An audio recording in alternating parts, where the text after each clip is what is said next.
Complimenti per il film, molto Grazie. divertente. Come prima You cosa, got it, right? Okay, perfect. Again. credo che sia un film sul cinema, sulla potenza del cinema, su quanto poi il cinema ci influenza. Quindi vi chiedo, potrebbe essere anche qualcosa di pericoloso il cinema perché crea delle aspettative sulla realtà forse un po' troppo alte. Bah réponds toi. Non, je te laisse répondre. c'est Non, ça. dangereux, non, je sais pas, je sais pas si c'est dangereux ou si j'ai bien compris la question, mais en fait ce que raconte ce film-là, il dit que faire un truc, quelle que soit cette chose, ensemble, il y a quelque chose d'héroïque. Et que quand on fait des films, des fois ils sont bien, des fois ils sont ratés, mais l'expérience de faire quelque chose ensemble et d'aller au bout de quelque chose ensemble, c'est héroïque. Et qu'on n'est pas obligé de regarder toujours le résultat, on n'est pas obligé de dire c'est bien, c'est pas bien, c'est nul, c'est un chef-d'œuvre. Les gens qui l'ont fait, ils ont donné tout ce qu'ils avaient, et ça c'est beau, déjà c'est beau. Et c'est vrai que moi j'aime. C'est difficile de faire, même un navet, c'est difficile de le faire.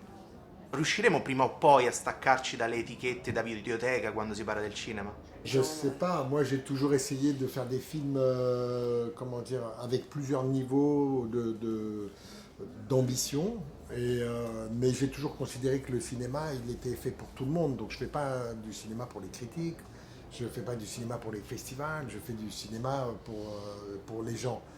Même si je fais un film sur Godard, il y a quelque chose de très élitiste, très auteur, mais j'essaie d'en faire une comédie pour tout le monde. Donc moi, je n'aime pas les chapelles.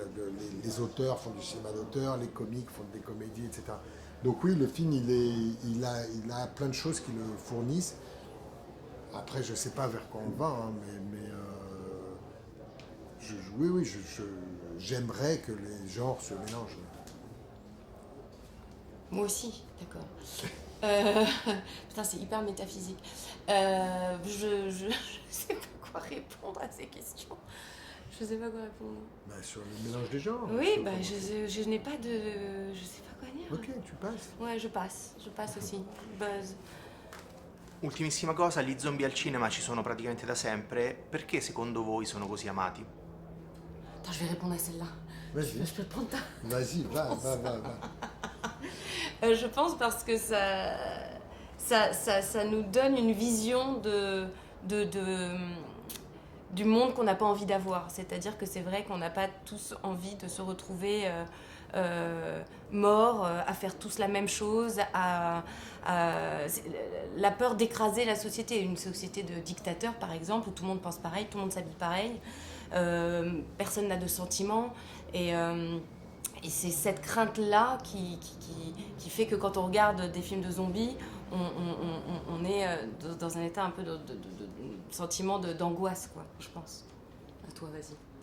Oui, c'est une vision de cauchemar de l'humanité. Et en plus, il y a l'idée de la pandémie, c'est-à-dire que c'est pas dans les films de zombies, ça ne concerne pas 2 ou 3 individus. C'est toujours l'humanité qui est en jeu, parce que si ça part, ça va être toute l'humanité. C'est la fin du monde à chaque fois dans un film de zombies. Donc c'est une espèce de cauchemar.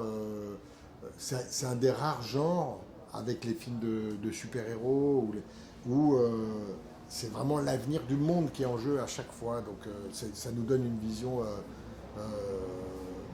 comment dire, macro, quoi.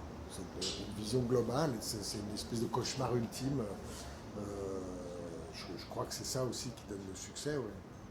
Grazie.